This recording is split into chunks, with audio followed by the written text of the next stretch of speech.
you tired of listening to us talk? Well, yes. So occasionally, we're going to ask you some questions.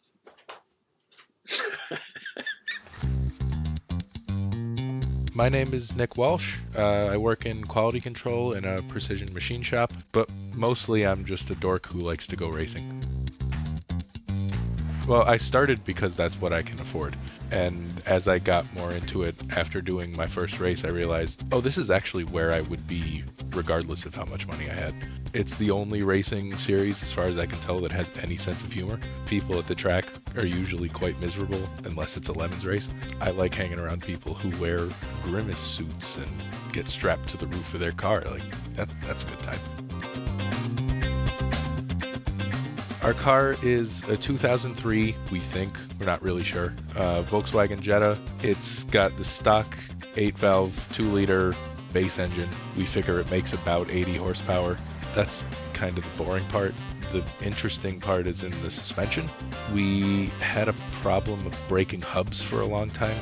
We figured it was because there was too much weight transfer. They're just not meant to deal with grippy tires and the abuse we're putting it through.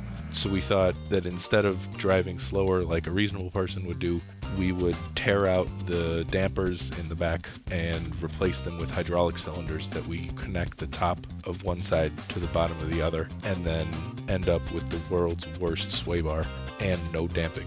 So essentially we've taken what was a good car and we've comprehensively ruined it. Biggest win had to be this last year.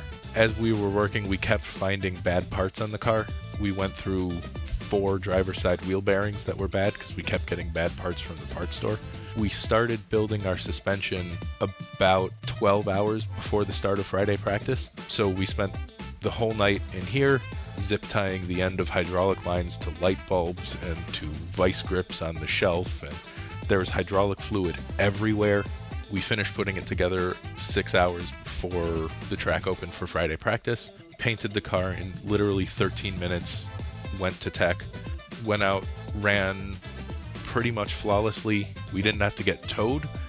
No, we got towed once. We finished higher than we ever have in the biggest field we've ever raced in.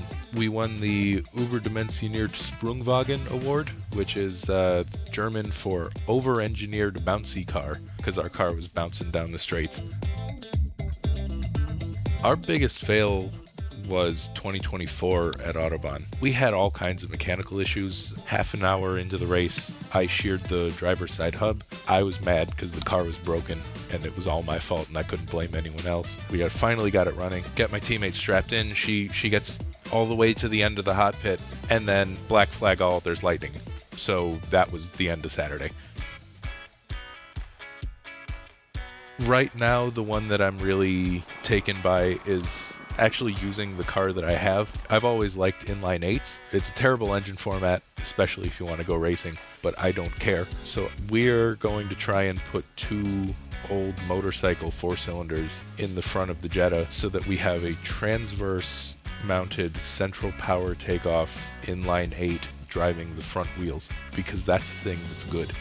We should have that. It's going to dominate. Thanks for having me. I just want to say, if you're out there and you've got a crazy engine build planned for your Lemons plan, scrap that.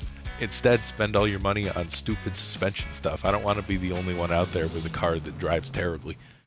Every second you don't subscribe or watch one of these videos, another Vega is sent to the crusher. Won't you help us save Classic?